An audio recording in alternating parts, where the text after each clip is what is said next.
شہزاد کی زندگی ہمیشہ سے بہت تنہا تھی۔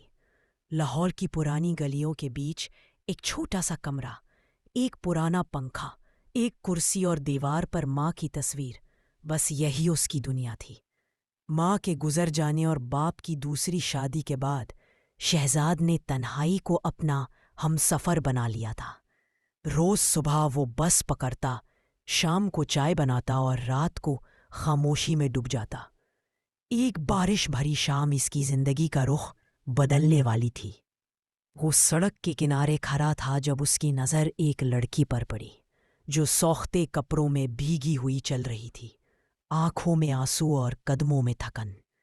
شہزاد نے ہچکچاہٹ کے ساتھ پوچھا، آپ ٹھیک ہو؟ لڑکی نے سر جھکا کر اتنا ہی کہا، میرا اب کوئی گھر نہیں۔ شہزاد نے یوں ڈراپ کرنے کی آفر دی اور راستہ بھر دونوں میں گہری خاموشی رہی۔ اس کی آنکھوں میں اتنا درد تھا کہ شہزاد رات بھر سو نہ سکا۔ 2 دن بعد وہ لڑکی پھر اسی گلی میں ملی، اس دفعہ بینچ پر بیٹھی رو رہی تھی۔ شہزاد نے بیٹھ کر پوچھا تو اس نے بتایا کہ اس کا نام ہنا ہے۔ اس کی زندگی صرف دکھوں کا سلسلہ رہی۔ شادی میں دھوکے ملے، گھر والوں نے چھوڑ دیا، اور وہ بس چلتی چلی آ رہی ہے اس امید میں کہ کہیں سکون مل جائے۔ شہزاد اسے گھر لے گیا، اسے چائے پلائی، اور دونوں نے رات بھر اپنے زخم شیئر کیے۔ دھیرے دھیرے دونوں ایک دوسرے کی عادت بن گئے۔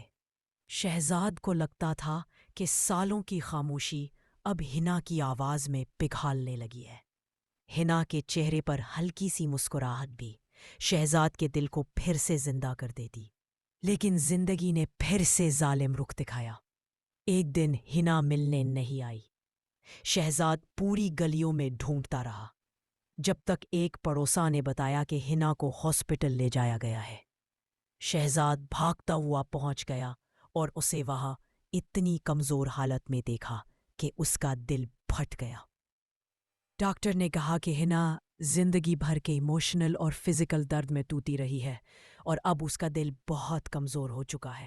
شہزاد نے اس کا ہاتھ تھاما اور کہا، میں ہوں نا، اب کبھی تمہیں اکیلا نہیں چھوڑوں گا۔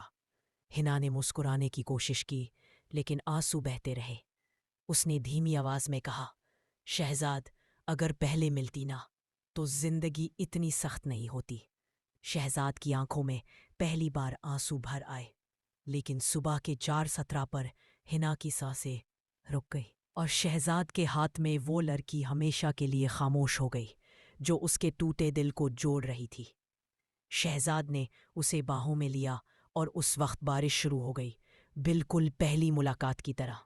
ہنا کو دفن کرنے کے بعد شہزاد نے اس ڈائری کا پنہ پڑھتا رہا جو ہنا کی چیزوں میں ملا تھا، جس میں لکھا تھا، کاش کوئی ہوتا جو مجھے سمجھ لیتا تو میں دوبارہ جینا سیکھ لیتی۔ شہزاد ہر رات اس ڈائری کو اپنے سینے سے لگائے سوتا، جیسے ہنا اس کے پاس ہو۔ وہ اب ان لوگوں کی مدد کرنے لگا جو زندگی کے بوجھ تالے ٹوٹ رہے تھے، پھول بیچنے والے بچے، غریبی سے لڑ رہی عورتیں۔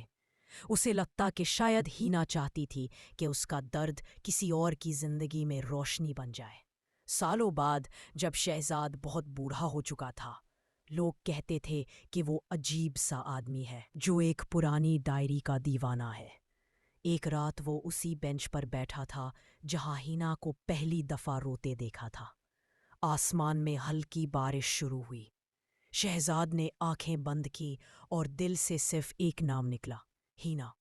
شہزاد کی سانسیں دھیرے دھیرے رک گئیں اور صبح لوگوں نے دیکھا کہ وہ بینچ پر مسکراہٹ کے ساتھ سویا ہوا تھا، جیسے سالوں کی تنہائی کے بعد وہ اس لڑکی سے مل چکا ہو جسے اس نے زندگی کے ہر پل میں محسوس کیا۔